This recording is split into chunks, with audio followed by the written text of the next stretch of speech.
तो अभी करेंगे हम पंडित जी से कुछ बात। तो पंडित जी यहाँ के बारे में बताएं हमें। जी बिल्कुल, जय महादेव। इस बारे में, इस मणिकरण तीर्थ के बारे में अति प्रसिद्ध है। पुराणों के बीच में कथा आई है, ब्रह्मांड पुराण के बीच में वर्णन है कि एक समय भगवान शंकर जी और माता पार्वती जी इस स्थान पर भ्रमण करते हुए आए। भगवान जी को ये स्थान बड़ा पवित्र लगा, बड़ा रमणीय, बड़ा सुंदर लगा। अतः भगवान जी ने बहुत समय तक 11,000 वर्षों का वर्णन है, 11,000 वर्षों तक भगवान शंकर जी यहाँ ध्यानस्थ रहे, समाधिस्थ रहे। माता पार्वती जी भी साथ में तपस्याएं करती थी। तो माता पार्वती जैसे जल स्नान, जल क्रीड़ा आदि करती थी। एक समय क्या हुआ कि माता पार्वती की कर्णमणि, कान की एक मणि अचानक से जल के बीच में गिर गई, जिसे कि बहुत खोजने पर वो मणि प्राप्त नहीं हुई। माता पार्वती, भगवान शंकर ने खोजा, गणों को आदेश दिया, गणों ने भी कोना कोना छाना, लेकिन नहीं मिली। भगवान को इससे क्रोध हुआ कि कहीं किसी दुष्ट ने माया अथवा छल का प्रयोग तो नहीं किया। भगवान के क्रोध करने से उनके भ्रूमध्य भाग मस्तक से तीसरे नेत्र से एक ज्वाला, एक ज्योति प्रकट हुई, जिसे कि नैना देवी का नाम दिया गया। उस नैना देवी ने उस संपूर्ण जल स्थान को देखा और उस ज्योति स्वरूपा नैना देवी को पता चला कि वो मणि किसी ने चुराई या छुपाई नहीं, अभी तो वह जल के रास्ते ही पाताल तक जा पहुंची। ज्योति स्वरूपा नैना देवी जी ने उस मणि को लेकर शेषनाग जी को सूचना दी। शेषनाग जी ने देखा कि ये भगवान शंकर और माता पार्वती जी की सेवा करने का बड़ा अनूठा, बड़ा विलक्षण अवसर है।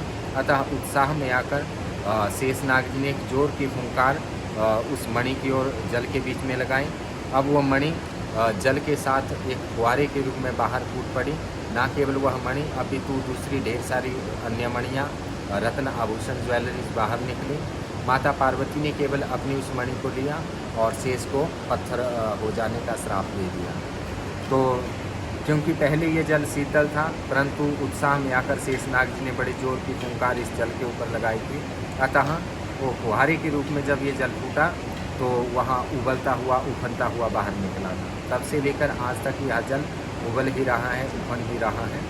और यहाँ पर पवित्र 2 जलकुंड आपको सामने दिखेंगे और उन दोनों जलकुंडों से भी अधिक गर्म और अधिक उबलने वाला जलकुंड भगवान शंकर जी के शिवलिंग के नीचे हैं, जो कि आसपास आप भाप देख रहे हैं, ये उसी जलकुंड से निकल रहा है।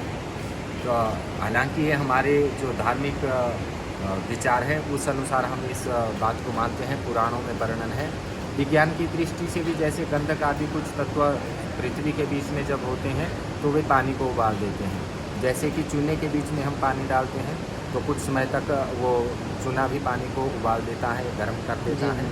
लेकिन हमारा तो फिर भी यही विश्वास है कि जब शेषनाग जी ने फुंकार लगाकर अनेकों मणियों को पृथ्वी से प्रकट कर दिया था, बाहर निकाल दिया था, तो वैसा ही कोई गंधक आदि तत्व या विज्ञान की भाषा में रसायन शास्त्र में जिसे कोई दूसरा नाम भी दिया जा सकता है, वैसा कोई तत्व भी शेषनाग जी के द्वारा ही प्रकट कर दिया गया है। और वैसे भी ये संपूर्ण सृष्टि परमात्मा के ही द्वारा बनाई गई है, तो इसका कण कण जो है परमात्मा के द्वारा है, चाहे वो गंधक तत्व कह लो, चाहे कोई दूसरा तत्व कह लो। वास्तव में जो जिस दृष्टि से देखता है उसको वैसी ही दुनिया नज़र आती है। और शास्त्रों में वर्णन आता है कि यथा दृष्टि तथा सृष्टि। और वैसे भी जिस रंग का हम चश्मा लगाएं उसी रंग का हमें आसपास सब कुछ दिखता है। तो जो धर्म की दृष्टि से देखता है उसके लिए अनूठा पवित्र तीर्थ स्थान है। जो विज्ञान की दृष्टि से भी देखे तो उसके लिए भी अनूठा ही है, विलक्षण ही है, क्योंकि ऐसा स्थान अन्यत्र दूसरी जगह नहीं है। हालांकि इस पृथ्वी पर 2-4 और स्थान ऐसे हैं जहां पर गर्म पानी के चश्मे हैं। मेरी जानकारी में उनके नाम तो नहीं, लेकिन पृथ्वी पर स्थान है। तो वहाँ पर भी कुछ ना कुछ जैसे ज्वालामुखी के नीचे कोई तत्व रहते हैं अथवा गंधक आदि जैसे तत्वों का नाम मुझे कुछ स्मरण आ रहा है, तो वैसे तत्वों के कारण जो है पानी उबल सकता है, उबल सकता है। परंतु ये सब परमात्मा की ही लीला है, ऐसा हमारा धार्मिक दृष्टिकोण है, धार्मिक विश्वास है। महादेव आपकी रक्षा करें। जय भोलेनाथ। जय भोलेनाथ। आपका शुभ नाम पंडित जी? मेरा शुभ नाम है जी अमर पंडित। अच्छा।